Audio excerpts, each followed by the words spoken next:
invasion by land, air and sea began after a pre-dawn TV address where Russian President Vladimir Putin demanded that Ukraine's military lay down its arms. Initial reports of casualties included Ukrainian civilians and soldiers and Russian troops. Ukraine's leader said his country won't give up its freedom. Russia has embarked on a path of evil, but Ukraine is defending itself, President Volodymyr Zelensky tweeted.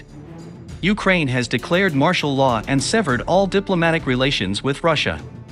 It says weapons will be given to anyone who wants them. In the capital Kyiv, home to almost 3 million people, warning sirens blared out as traffic queued to leave the city and crowds sought shelter in metro stations. "We don't understand what we should do now," one woman called Svetlana told the BBC. "We're now going to a place where we can be safe, and we hope we can leave safely." Mark, a 27-year-old sales executive, said he was ready to be called up to fight. "We don't have another way," he said.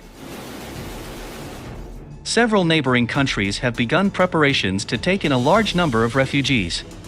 Moldova alone said more than 4,000 people had come over the border from Ukraine. Thursday's invasion followed weeks of escalating tensions as Russia massed troops along Ukraine's borders. The UK, EU and other Western allies have vowed to impose tough new sanctions to punish Moscow, but say they will not send in troops. These are among the darkest hours of Europe since the Second World War, EU Foreign Affairs Chief Josep Borrell said. Dozens of people have been killed, including about 10 civilians. 6 died in an airstrike in Brovary near the capital Kyiv. A man was also killed in shelling outside the major northeastern city of Kharkiv. A Ukrainian presidential advisor said that more than 40 soldiers had died and many more were wounded. Ukraine said it had killed 50 Russian troops and shot down 6 Russian aircraft, but this has not been verified. Mr. Zelensky said Russia had positioned almost 200,000 troops and thousands of combat vehicles on Ukraine's borders ahead of Thursday's invasion. Moscow first struck Ukraine's military infrastructure and border guard units. Then Ukrainian forces said Russian military vehicles had crossed the border near Kharkiv in the north, Luhansk in the east, Russian-annexed Crimea in the south, and from Belarus too. Belarus's authoritarian leader Alexander Lukashenko said his country's military were not involved but could be if needed. Russian tanks were later seen on the outskirts of Kharkiv, a city of 1.4 million people. Russian forces also reportedly landed by sea at Ukraine's major port cities of Odessa on the Black Sea and Mariupol on the internal Sea of Azov. Much of the fighting appears to be centered around the east.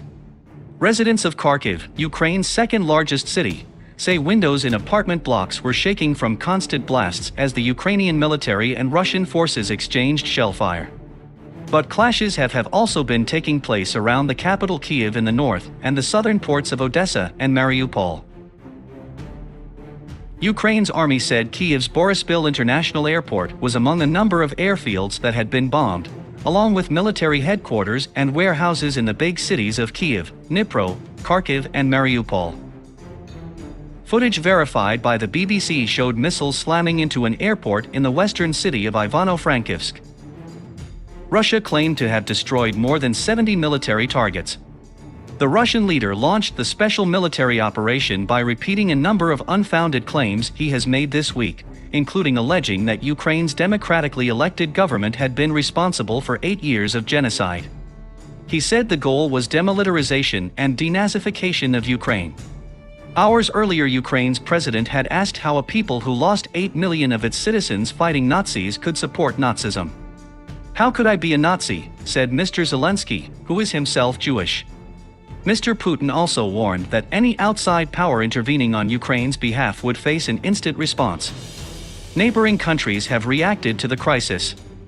In the Baltic Republic of Estonia, which borders Russia, Prime Minister Kaja Kallas said a number of NATO allies that shared borders with Russia had agreed to launch consultations under NATO's Article 4.